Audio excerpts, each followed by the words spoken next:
In the crisp autumn evening of October 2004, on the glittering heights of Park Avenue in New York City, a charity gala unfolded in the opulent penthouse of the Hamilton family. A sprawling venue of marble floors, crystal chandeliers, and walls, adorned with priceless art that whispered tales of old money and unyielding privilege. Vanessa Carter, a 42-year-old black woman and the formidable CEO of Carter Enterprises, a conglomerate valued at over $60 billion, spanning real estate empires, cutting-edge technology firms, and vast manufacturing networks, stepped out of her chauffeured black limousine, her elegant emerald gown flowing like a river of silk, custom designed by a reclusive Parisian atelier whose pieces were reserved for the world's elite. She had built her empire from the ground up, starting in the modest neighborhoods of Harlem, where her single mother had worked 3 jobs to afford her daughter's education at an Ivy League school. Vanessa's journey was one of relentless ambition, turning a small tech startup into a global powerhouse that employed hundreds of thousands and influenced markets from Wall Street to Silicon Valley. Tonight, she arrived not just as a guest, but as the linchpin of a monumental $5 billion merger with Hamilton Industries. A deal that would infuse fresh capital into their crumbling legacy, saving them from the brink of bankruptcy that only a few insiders knew loomed like a shadow over their facade of wealth. Unbeknownst to the Hamiltons, Vanessa owned several properties in the very building they called home, including the penthouse itself, acquired discreetly through one of her subsidiary holding companies 2 years prior as part of a strategic real estate expansion. As she approached the grand entrance, the chill wind nipping at her exposed shoulders, a valet in a crisp uniform hurried forward. But instead of the courteous nod she expected, his eyes narrowed in suspicion, scanning her from head to toe with a dismissive glance that spoke volumes without a word. "Excuse me, ma'am," he said curtly, blocking her path with an outstretched arm. "The service entrance for staff is around the back. Deliveries aren't allowed through here." Vanessa paused, her poise unbroken, the diamond earrings catching the streetlights like stars. She had encountered such assumptions before, but tonight, with the weight of the merger on her mind, she simply replied, "I'm here for the gala. Vanessa Carter, on the guest list." The valet's confusion deepened, his face twisting as if the concept of a black woman in such finery attending as an equal was utterly foreign. He muttered something under his breath about mistakes happening and reluctantly directed her to the main doors, but not before casting a lingering, judgmental stare that made her skin prickle with the familiar sting of prejudice. At the security podium, manned by a burly guard named Harlan, the pattern repeated itself with amplified scrutiny. White guests ahead of her, couples in tuxedos and gowns, laughing carefree, were waved through with perfunctory glances at their invitations, warm smiles, and casual enjoy the evening send-offs. An elderly white gentleman, his invitation barely visible in his pocket, received a hearty pat on the back as he strolled in, while a young white socialite, fumbling with her purse, was ushered forward without even presenting her card. But when Vanessa handed over her embossed invitation, printed on heavy vellum stock with gold foil lettering, Harlan's demeanor shifted like a storm cloud rolling in. He scrutinized it under a small lamp, flipping it over multiple times, his fingers tracing the edges as if searching for forgery. "Name," he barked, not meeting her eyes, and when she responded calmly, he cross-referenced his list with exaggerated slowness, his pen hovering dramatically. "I don't see a Carter here. Must be some mix-up," he announced loudly, drawing curious glances from arriving guests who whispered among themselves, their eyes darting to Vanessa as if she were an anomaly in this sea of pale faces. She insisted politely, "Please check again. I'm expected for the announcement tonight," but Harlan shook his head, demanding identification with a tone laced with accusation, as if her presence alone was a threat to the sanctity of the event. Producing her driver's license, Vanessa watched as he examined it with forensic intensity, holding it to the light. comparing the photo to her face repeatedly, even scratching at the hologram with his nail, declaring skeptically, "This looks off. Photos can be doctored these days." Meanwhile, another white guest breezed past with a crumpled invitation on plain paper, receiving no such interrogation, just a nod and a grin. Harlan stepped away, ostensibly to verify with management, leaving Vanessa standing in the October chill, her heels sinking slightly into the pavement as the temperature dipped below 50 degrees, her gown offering scant protection against the wind that tousled her meticulously styled curls. Minutes stretched into an hour, then two. As she observed the parade of privilege, businessmen she recognized from Forbes covers, actresses from recent films, philanthropists whose foundations she had quietly outdonated, all entering without hindrance, their laughter echoing mockingly from within. One couple, arm in arm, glanced at her with pitying smirks, the woman murmuring audibly, "Some people just don't know when to give up," while a group of young heirs staggered in, already tipsy, and were welcomed like old friends. Vanessa's phone buzzed with messages from her team, inquiring about her delay, but she remained composed, drawing on the resilience forged from years of boardroom battles where her ideas were dismissed until a white colleague echoed them. Inside, she seethed at the blatant racism, the assumption that her black skin disqualified her from belonging, but outwardly she projected unyielding grace, refusing to let them break her spirit. Finally, after what felt like an eternity precisely, 2 hours and 15 minutes, Harlan returned with a grudging shrug, thrusting her documents back and muttering, "Fine, go in, but don't cause any trouble." By then, the cocktail hour had long ended, the networking opportunities missed, and the formal dinner was winding down. Vanessa entered the foyer, her feet aching, her makeup slightly smudged from the wind, only to be met with immediate hostility from the hostess herself, Sylvia Hamilton, a 55-year-old matriarch with perfectly coiffed blonde hair and a pearl necklace that screamed inherited entitlement.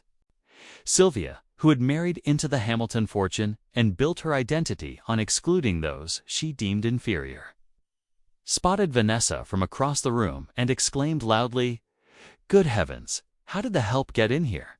Security must be slipping tonight." The words sliced through the ambient chatter, drawing all eyes to Vanessa as conversations halted mid-sentence. Edward Hamilton, the 60-year-old patriarch desperately clinging to his family's fading real estate dynasty plagued by bad investments. In the post-dot-com bubble economy, secret debts mounting to hundreds of millions, and a company teetering on insolvency turned from his cluster of investors, his bushy eyebrows furrowing in annoyance. "This is an exclusive event," he boomed, his voice carrying the authority of generations of wealth. "Not a place for solicitors or whatever you are. Someone escort her out before she disrupts the proceedings." Their son Ethan, a 28-year-old trust fund playboy with a penchant for fast cars and failed ventures funded by daddy's wallet, chuckled from the bar, raising his scotch glass in mock toast. "Looks like the catering staff got lost, hey? If you're here to serve, I'll take another round, but make it quick, sweetheart." His entourage of similarly privileged friends erupted in laughter, clinking glasses as if this were the highlight of their evening. One of them pulling out an early model flip phone to snap a photo, the flash blinding in the dim lighting. Chloe, the 26-year-old daughter, a stunning but venomous socialite who thrived on gossip columns and cutting down rivals, Akite sidled up with a saccharine smile, her designer dress shimmering under the lights. "Oh, darling, you must be confused. This isn't the kitchen entrance. Perhaps you should head back downstairs where you belong. We wouldn't want you feeling out of place among actual guests." The room, filled with New York's upper-crust bankers, lawyers, celebrities from the burgeoning reality TV scene, joined in the mockery. Whispers turning to open snickers, phones emerging to record what they perceived as hilarious fodder for their private circles. Vanessa attempted to interject, her voice steady despite the rising bile in her throat. "I'm Vanessa Carter, here for the merger announcement." But Sylvia cut her off with a wave of her manicured hand, stepping closer with predatory glee. "Listen, dear, you're clearly in the wrong building. People like you don't waltz into events like this. It's embarrassing." Security. As guards approached hesitantly, having just cleared her entry, the humiliation escalated. When Vanessa moved toward a side table for a glass of water, her throat parched from the cold. Wait outside, the bartender glanced at Sylvia for approval, who shook her head vehemently. No refreshments for intruders. She might think she's entitled to more than she deserves. Ethan, emboldened by the crowd's approval, sauntered over, his breath reeking of whiskey. "If you insist on staying, why not make yourself useful? Pick up that napkin, someone drops tits, probably what's your best." Chloe giggled, adding fuel with, "Exactly, sister. Know your role and stick to it. This crowd is for those who matter." Guests circled subtly, forming a gauntlet of judgment. One woman in a fur stole commenting loudly, "The audacity to show up dressed like that. Pretending to fit in, it's almost comical." Another man, a hedge fund manager, Vanessa had indirectly outmaneuvered in a recent deal, smirked. "Some folks just can't read the room." This is why standards exist. For what seemed like an interminable stretch, Vanessa endured the barrage, standing in a corner as directed by Sylvia's pointed finger. "Stay there until we sort this mess," while the party swirled around her.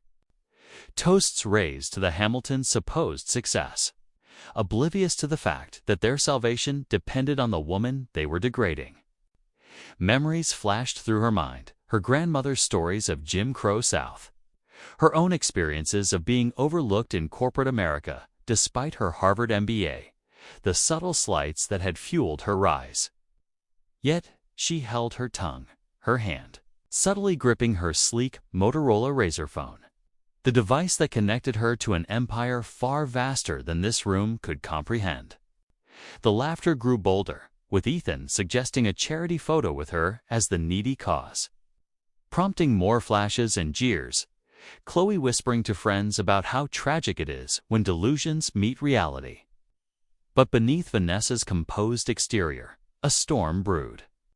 Her dark eyes, sharp and unyielding, scanned the faces of her tormentors, the Hamiltons, so desperate for her $5 billion lifeline, unknowingly sabotaging their rescue.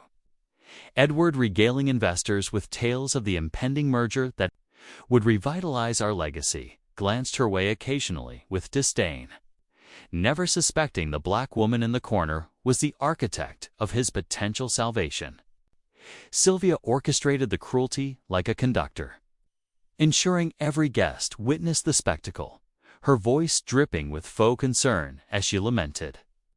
"It's a shame, really, but boundaries must be maintained." As the evening's program neared its climax, the announcement Edward had pinned his hopes on Vanessa's grip tightened on her phone, her gaze turning icy, a silent promise that this storm was about to break, and the Hamiltons, in their blind arrogance, had no idea the force they had unleashed. The air thickened with anticipation, not from the gala's script, but from the unspoken fury building within her, a reckoning poised on the edge of eruption, where dignity would clash with prejudice in a way that would redefine the night forever.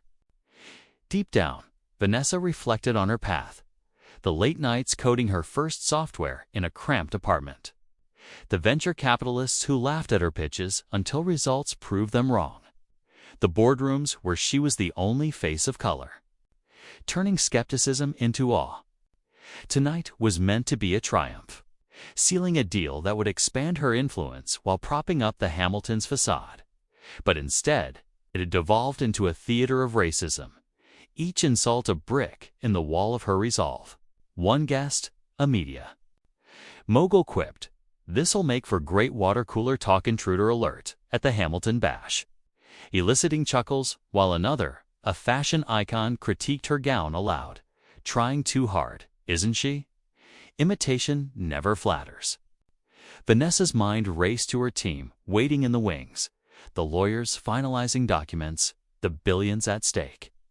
She could almost hear the echo of her mother's voice rise above, but never forget.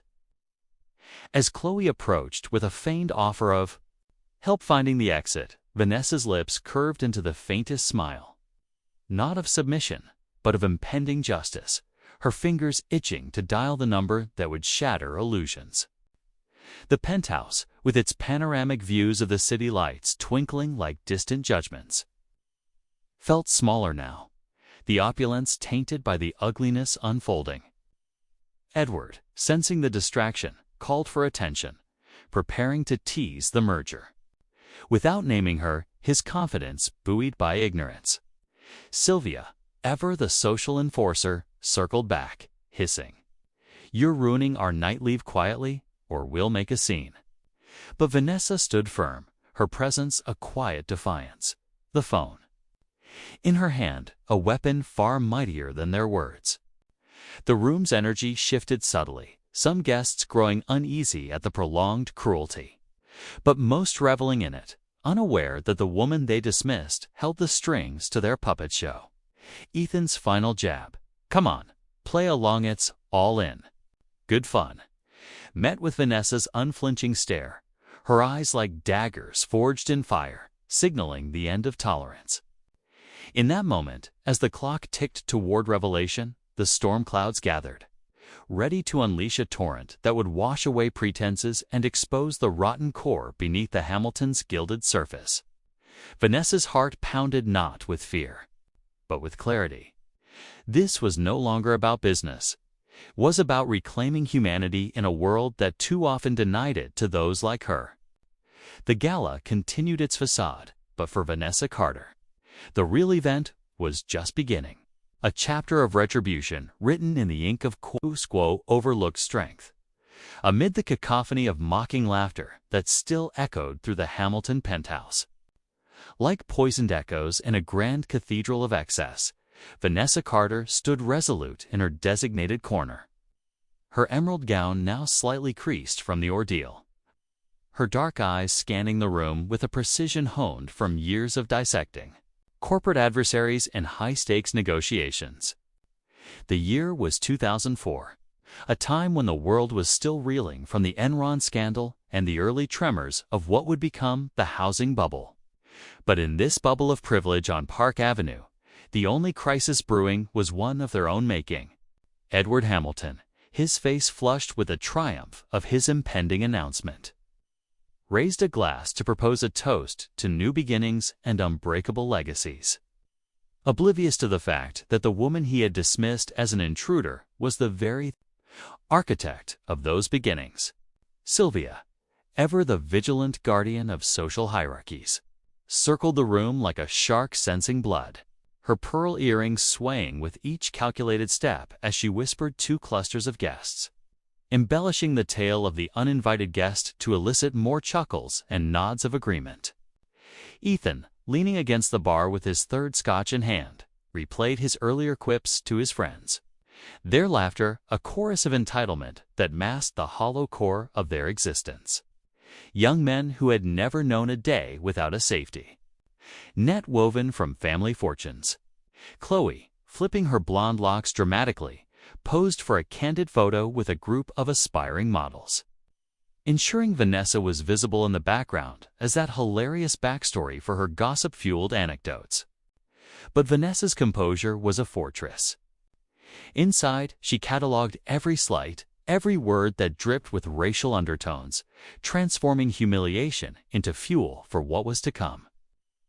Her fingers, manicured and steady, dialed a number on her razor phone, the device's slim profile a symbol of the technological revolution she had helped pioneer through Carter Enterprises' innovative software divisions. The call connected almost instantly, her assistant's voice crisp and efficient on the other end. "Ms. Carter, we've been waiting, everything set for the merger signing." Vanessa's response was measured, her tone low but carrying an undercurrent of steel that cut through the near-best sneakers. "Cancel it all, Marcus. The entire $5 billion package, the real estate infusions, the tech synergies, the manufacturing joint ventures. Pull the plug on every clause.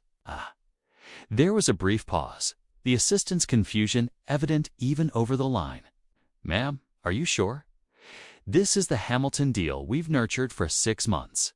The board is expecting," Vanessa interrupted, her eyes locking onto Sylvia's as the matriarch approached once more, perhaps to deliver another barb. "I'm certain. And prepare the legal team for immediate action. I want terminations served tonight." As she ended the call, a subtle shift rippled through the immediate vicinity. A few guests closest to her had caught fragments words like billion and merger, their laughter faltering like a record skipping on a turntable. Sylvia, undeterred, leaned in with a venomous smile, her voice a theatrical whisper meant for an audience. "Still here, are we? Pretending to be on important calls won't fool anyone. Perhaps you're ordering takeout for your real job." The room tittered again, but Vanessa straightened, her 5'8" frame suddenly commanding the space as she pocketed her phone and stepped forward, breaking the invisible barrier they had imposed. "Mrs. Hamilton, that call was quite important. Allow me to introduce myself properly, Vanessa Carter, CEO and founder of Carter Enterprises." She extended a business card, platinum embossed with her title and the company's logo, a subtle nod to the global reach that included ownership of telecom patents, revolutionizing mobile communications in the early 2000s. Sylvia snatched it with a scoff, her eyes widening fractionally as she read, but she recovered quickly, thrusting it back. "This is absurd. Anyone can print these fakes. You're nothing but a fraud trying to crash our event." Edward, overhearing the exchange amid his toast preparations, ambled over, his bushy mustache twitching in irritation. "What's this nonsense now? I've got an announcement to make. Security handle this." But Vanessa's voice rose just enough to command attention, her words slicing through the murmurs like a boardroom gavel. "The announcement, you mean? The one celebrating the $5 billion merger that's supposed to bail out Hamilton Industries from the debts you've hidden from your investors? Are the loans defaulting and the properties over-leveraged since the tech crash? That's my merger, Mr. Hamilton. Or rather, it was." The room didn't fall silent all at once. It was a gradual hush, like a wave receding from shore, as whispers spread. "Did she say billion? Who is she?" Ethan's glass slipped slightly in his hand, spilling scotch on his Italian loafers, his cocky grin fading into bewilderment. Chloe froze mid-pose, her phone camera still aimed, capturing the moment, unwittingly. Edward's face drained of color, the ruddy cheeks paling to a ghostly white as he grabbed the card from Sylvia's hand, reading it again, his hands trembling like leaves in a storm. "This, ... this can't be. Our negotiations were through intermediaries. We never met." Vanessa nodded, her expression one of calm authority, the kind that had closed deals with Fortune 500 giants. "Exactly. You assumed I'd be someone ... else. Someone who looks like you, perhaps. But here I am, the black woman you've spent the evening degrading, the one whose signature was your last hope against bankruptcy." The word bankruptcy hit like a thunderclap. Guests who had been peripheral now edged closer, their faces a mosaic of shock, curiosity, and dawning horror. One investor, a portly man in a pinstripe suit who had been courting Edward for side deals, choked on his canape, coughing as he realized the implications for his portfolio. Sylvia's laugh was forced, brittle. "You're bluffing? None of your..." Background could, but Vanessa cut her off, her voice gaining strength, echoing the speeches she had given at tech conferences where she was often the only woman of color on stage. "Background? You mean the one where I bootstrapped a company from a Harlem basement to a $60 billion valuation? the one that owns this very penthouse through a subsidiary acquisition in 2002. Yes, that background. Gasps punctuated the air. Chloe's phone dropped to the floor with a clatter, her manicured nails digging into Ethan's arm as she whispered frantically, "Daddy, is this true?" Edward staggered back, clutching his chest as if warding off a heart attack, his mind racing. Through the months of desperate maneuvering, selling off assets quietly, juggling creditors, pinning everything on this merger to inject capital and stave off collapse. "Please, Miss Carter, if we've offended you, it was a misunderstanding. We didn't know." Vanessa's eyes flashed with controlled fury. "You didn't need to know my title to treat me with respect. You saw my skin and decided I was less than human. That's not a misunderstanding. That's who you are." At that precise moment, the elevator doors chimed open, and a phalanx of lawyers from Carter Enterprises strode in, 5 sharp-suited professionals, led by a no-nonsense Latina attorney named Alina Ramirez, her briefcase brimming with documents that spelled doom for the Hamiltons. Alina, who had risen through the ranks battling glass ceilings in male-dominated law firms, approached with purposeful strides, her heels clicking on the marble-like judgment's footsteps. "Ms. Carter," she announced, loud enough for all to hear, "we've executed the terminations as requested. All contracts with Hamilton Industries are null and void, effective immediately." She began unfolding papers, reading aloud in a voice trained for courtrooms. The $5 billion merger agreement canceled. The real estate lease renewals for Hamilton's Manhattan holdings revoked, with immediate eviction notices pending. The technology licensing deals valued at $1.5 billion annually terminated, including access to Carter's proprietary software patents. With each declaration, the room's atmosphere thickened with panic.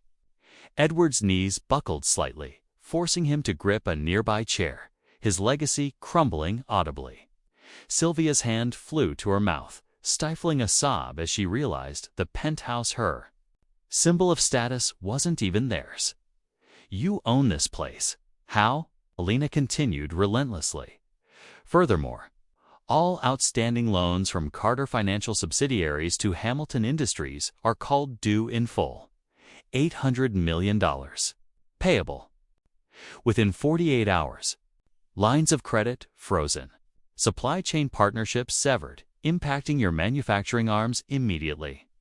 Guests began murmuring urgently.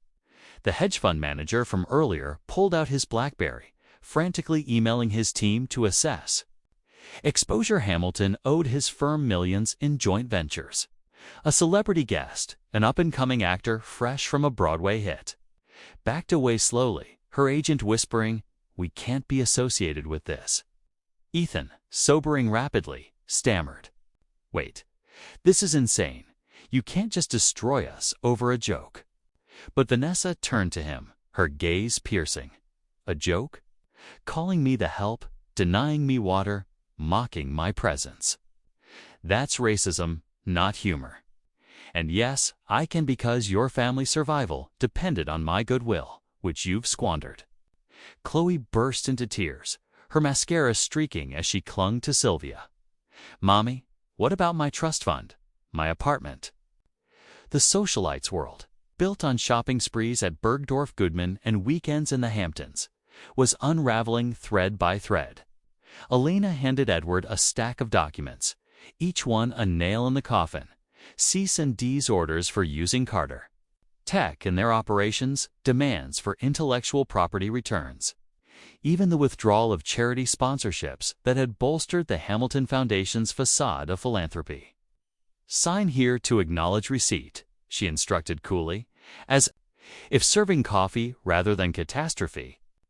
Edward's pen shook as he complied, ink blotching the page like blood from a wound. The panic escalated. One guest, a banker whose institution had co-financed Hamilton deals, excused himself to make a call, slipping toward the balcony where cell reception was stronger, his face ashen as he contemplated the domino effect on Wall Street. Another, a philanthropist who had laughed loudest at Vanessa's expense, suddenly feigned concern, approaching her with false sympathy. "Miss Carter, surely we can mediate. This affects so many innocents." But Vanessa rebuffed him gently yet firmly. "Innocents you all watched, participated, and enabled. Where was your mediation when I was standing in the cold for hours, treated like a criminal?" The man's retreat was hasty, his wife pulling him away amid whispers of damage control. Sylvia, composure cracking like fine china, pleaded now, her voice a whine unbecoming her station. "Please, Vanessa, I call you that. We're sorry. Let's talk terms. We can adjust the deal, give you more equity." But Vanessa shook her head, her curls bouncing defiantly. "It's too late for terms. You've shown your true colors, and I won't partner with bigotry." Ethan, in a desperate bid for bravado, shouted, "This is extortion. We'll sue. Our lawyers are the best." Alina smiled thinly, producing another folder. "Our non-disclosure agreements include morality clauses. Your actions tonight violate them. Expect countersuits for defamation and emotional distress." The room spun for Ethan, his playboy lifestyle yet parties. European jaunts flashing before his eyes as vaporizing dreams. Chloe, hysterical, grabbed Vanessa's arm. "You can't do this to us. We're important people." Vanessa pried her fingers loose with dignity. "Importance is earned, not inherited. Tonight, you've earned nothing but consequences." Asterisk as the lawyers fanned out, serving notices to key Hamilton associates present. The exodus began, guests murmuring excuses, coats grabbed hastily. Elevators filling with the elite fleeing the sinking ship. One media tycoon, sensing a scoop, discreetly called his editor from the hallway. The story already brewing. Billion-dollar deal implodes at elite gala amid racism allegations.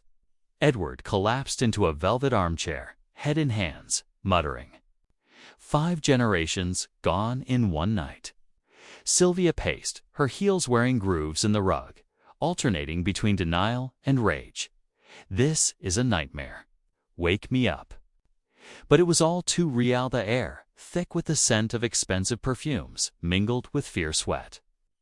The chandeliers casting harsh shadows on faces contorted in regret. Vanessa, at the center, felt a surge of empowerment. This wasn't just. Revenge, it was justice, a stand against the systemic barriers she had shattered time and again. Alina approached her quietly. "Shall we proceed with the asset freezes?" Vanessa nodded. "Yes, and redirect the $5 billion to our diversity initiatives funds for minority-led startups. Scholarships for underrepresented youth." The announcement, overheard by lingering guests, amplified the horror. One venture capitalist gasped, realizing his own biases might cost him future deals with Carter. As the night wore on, the penthouse emptied, leaving the Hamiltons isolated amid their opulence. The city lights outside, mocking their fall from grace. Edward tried one last plea, rising shakily. "Ms. Carter, think of the employees. Thousands will lose jobs." Vanessa paused at the door, her team flanking her like guardians. "They'll be absorbed into Carter operations. Good people deserve better than your toxic leadership." With that, she departed, the elevator descending like a curtain on Act 1 of their downfall, leaving the family to grapple with the void where their empire once stood. The silence that followed was profound, broken only by Chloe's sobs and Ethan's futile curses. As the reality settled, their cruelty had not just offended, had obliterated. In the streets below, New York pulsed with indifferent energy, but upstairs, a dynasty teetered on the brink. The $5 billion lifeline severed by the very hands that had wielded prejudice like a weapon. Sylvia stared at the business card. Still clutched in her fist, the platinum gleaming mockingly, a talisman of what they had lost. Edward dialed his lawyers frantically, but deep down he knew the battle was over before it began. Ethan smashed his glass against the wall, shards scattering like their shattered illusions, while Chloe scrolled through her phone, deleting photos that now felt like evidence. The gala, meant to celebrate triumph, had become a requiem, and as the first hints of dawn crept over the skyline, the Hamiltons faced a future stripped bare, their arrogance the architect of their ruin. Vanessa, in her limo heading downtown, allowed herself a moment of reflection. The fight against racism wasn't won in boardrooms alone, but in moments like this, where power met principle head-on. How the story would spread, she knew by morning. Headlines would blaze, but for now, she savored the quiet victory, her empire stronger for having excised the poison. The lawyers, back at headquarters, filed the paperwork electronically. Seals of finality in the digital age, ensuring no reversal. Back in the penthouse, amid ironically, the real staff they had mistaken, Vanessa began cleaning up her. Knowing glance at the family speaking volumes unspoken. Sylvia snapped at her, "Not now." But the woman continued, unfazed, a subtle reminder that the world turned regardless of fallen titans. Edward wandered to the window, gazing at the city he once thought he owned, now slipping from his grasp. "What have we done?" he whispered, the question hanging unanswered. Ethan, pacing, brainstormed wild schemes appeals. Media spins, but each fizzled under the weight of truth. Chloe curled on a sofa, mourning her lost lifestyle, the superficiality of her world exposed. As hours ticked by, calls poured in. Creditors alerted, partners withdrawing, the dominoes falling in rapid succession. One board member, loyal for decades, resigned via voicemail, his tone laced with disappointment. Sylvia's social circle, once sycophantic, went silent, phones unanswered. The family's isolation deepened, a self-inflicted quarantine from the society they ruled. Vanessa, arriving at her own skyscraper office, convened her team, outlining the redirection of funds, investments in Black-owned tech firms, grants for women in STEM, partnerships with HBCUs. "This isn't destruction," she told them. "It's redistribution to those who've been denied." Nods of agreement filled the room, her leadership inspiring, as always. Back uptown, the Hamiltons huddled, plotting futile countermeasures, but the die was cast. The merger's cancellation rippled outward. Stock futures dipped pre-market, whispers on trading floors hinting at scandal. A journalist tipped off, staked out the building, camera ready for the fallout. Edward's secretary called, voice trembling. "Sir, the banks are freezing accounts." Panic crested anew. Sylvia hyperventilating, Ethan raging impotently. Chloe, in a moment of clarity, murmured, "We deserved this." But denial reigned, the family clinging to remnants of pride. As morning broke, Vanessa fielded calls from allies, her resolve stealing the narrative. Racism has a cost, and tonight it was $5 billion. The chapter closed, not with bangs, but whimpers, the Hamiltons' world contracting, Vanessa's expanding, a testament to resilience in the face of bigotry.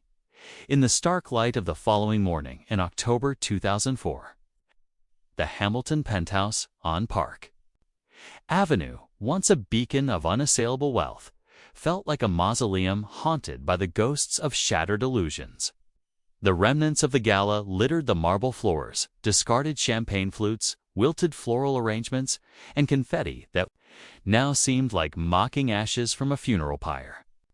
Edward Hamilton sat slumped at the grand dining table, his once impeccable tuxedo rumpled and stained with spilled scotch.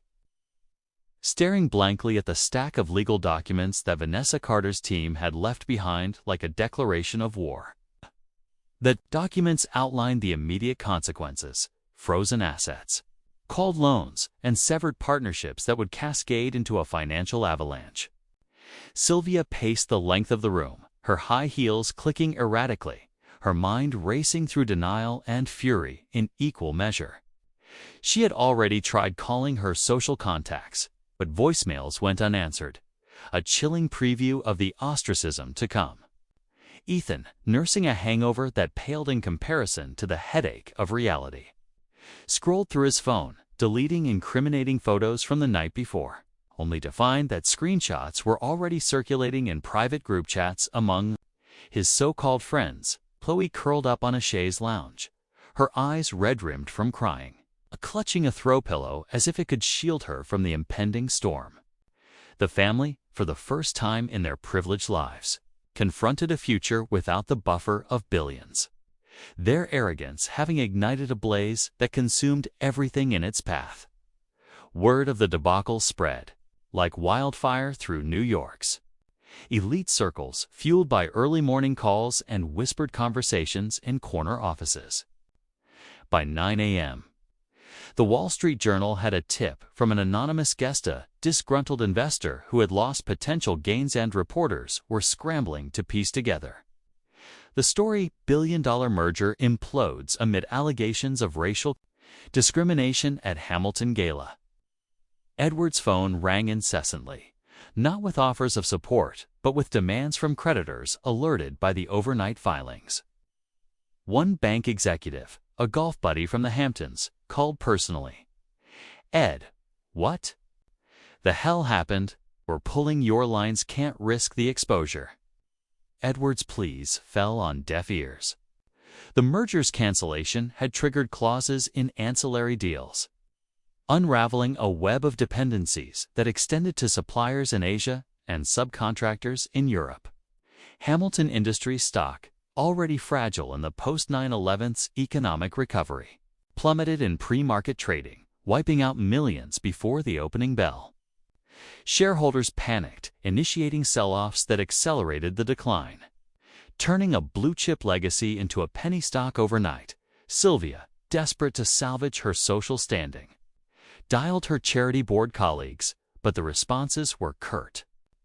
"We're reviewing your involvement. This doesn't align with our values." One prominent socialite, whom she had considered a confidant, texted simply, "Unfortunate. Best to lay low." The Hamilton Foundation, which Sylvia had chaired as a veneer of benevolence, faced immediate scrutiny. Donors withdrew pledges, citing the toxic environment revealed at the gala. By noon, the foundation's website was bombarded with negative comments, forcing IT to shut it down temporarily. Sylvia's world, built on luncheons at Le Cirque and galas at the Met, crumbled as invitations were rescinded via polite emails. Regretfully, "We've decided to postpone." She stared at her reflection in the hall mirror, her carefully maintained facade cracking like the fine lines she had Botoxed away, realizing that her currency social superiority had been devalued to nothing. Ethan, attempting to rally, stormed into his father's study, slamming the door.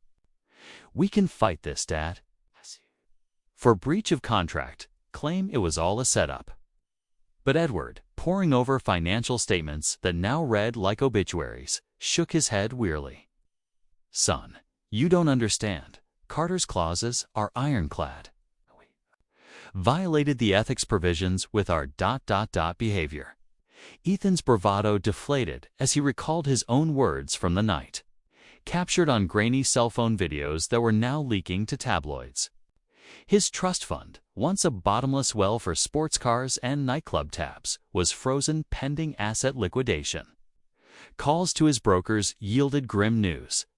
"Everything's tied up. You might need to liquidate personal holdings." Ethan's prized Porsche, parked in the building's garage, would soon be repossessed, a symbol of his evaporated lifestyle. He reached out to his circle of friends, but texts went unread. One replying bluntly, "Dude, you're radioactive now, can't be seen with you." Chloe's breakdown was more visceral. She locked herself in her bedroom suite, surrounded by designer wardrobes that suddenly felt like relics of a bygone era. "This can't be happening," she sobbed into her phone, trying to reach her shopper, only to learn that her credit cards were declined. Her aspiring modeling career, propped up by family connections, evaporated as agents distanced themselves. "The optics are bad. We'll pass." scrolling through early online forums precursors to social media like MySpace, she found anonymous posts mocking her. Spoiled princess gets a reality check. The sting was deepened by memories of her glee in humiliating Vanessa, now replayed in her mind as the catalyst for her downfall. Chloe emerged hours later, pale and trembling, confronting her mother. "What about my apartment in Soho? My life?" Sylvia, for once without a cutting retort, could only hug her, whispering, "We'll figure it out." Though doubt laced her voice, as the day wore on, the practicalities of collapse set in. Lawyers arrived, not theirs, but court-appointed overseers, to inventory assets for impending bankruptcy proceedings. The penthouse, revealed as Carter owns, faced eviction notices. Movers would soon catalog the art collection Picassos and Warhols accumulated over generations for auction. Edward watched numbly as appraisers noted values, each piece a slice of history sold to cover debts. The family's Hamptons estate, a summer retreat of yacht parties and polo matches, was listed for distressed sale, buyers circling like vultures.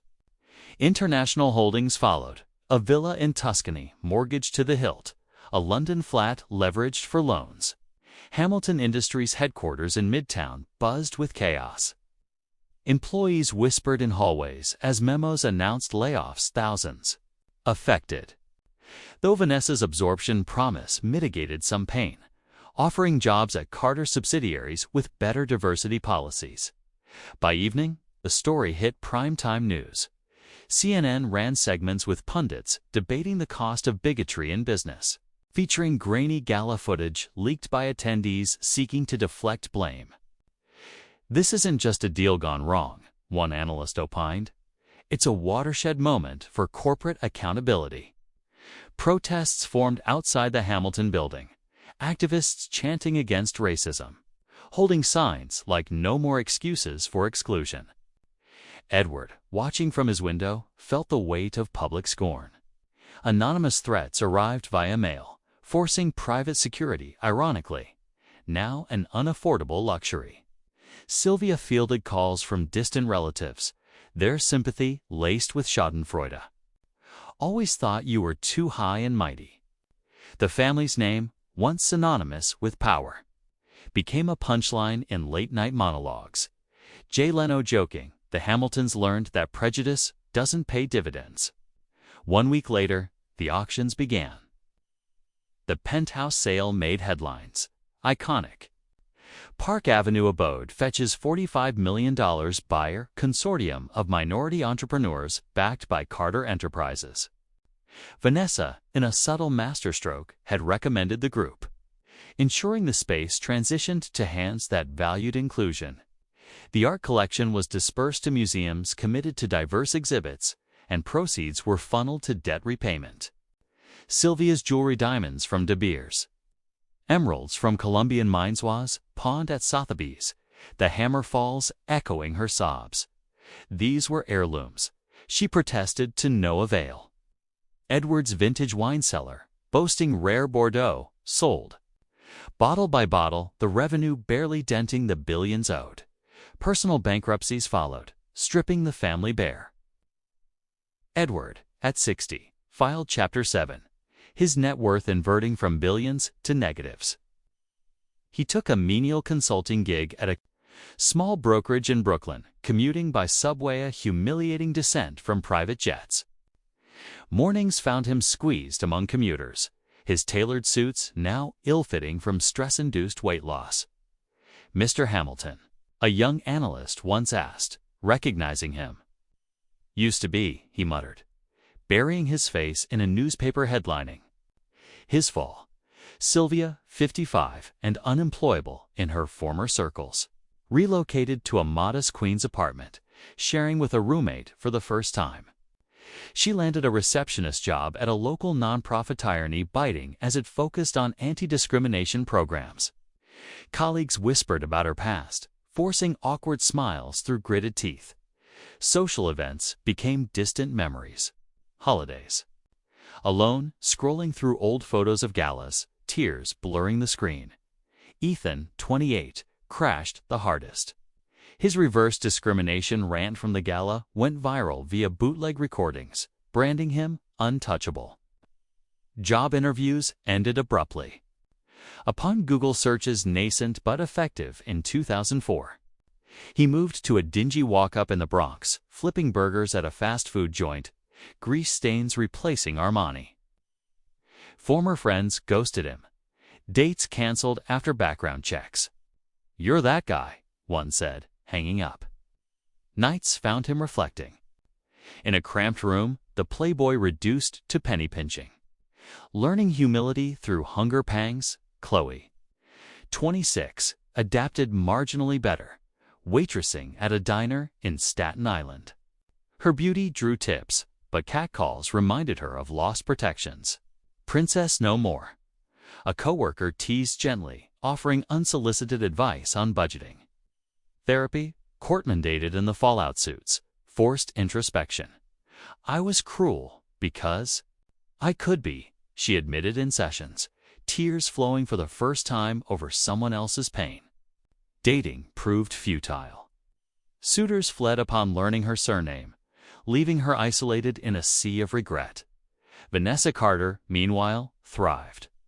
The redirected $5 billion fueled initiatives, a venture fund for Black innovators, coding academies in underserved neighborhoods, and partnerships with civil rights organizations. Her profile soared. Time magazine featured her on the cover, the CEO who redefined power. Speeches at TED-like events in 2004 emphasized, racism isn't just moral bankruptcy, it's literal. Carter Enterprises stock surged, attracting ethical investors. Personally, Vanessa hosted community events in Harlem, honoring her roots, her story inspiring a generation. "That night wasn't my breaking point," she told mentees, "it was theirs." Years blurred into a cautionary tale. By 2005, business schools dissected the Hamilton debacle in ethics courses. Diversity training programs cited it, and corporations implemented stricter codes. The Hamiltons scattered, Edward in obscurity, Sylvia volunteering anonymously. Ethan in manual labor, Chloe pursuing online education. Their reunion dinners, rare and tense, revolved around what-ifs, but growth emerged. Ethan volunteered. At shelters, Chloe advocated quietly for equality. Yet scars remained, a perpetual reminder that one night's bigotry cost an empire. The world moved on. But the lesson endured. In America's melting pot, prejudice poisons the well for all. Vanessa's empire expanded, touching lives globally, her legacy one of empowerment. The Hamiltons, reduced to footnotes, served as an eternal warning. Arrogance blinds, but justice sees clearly.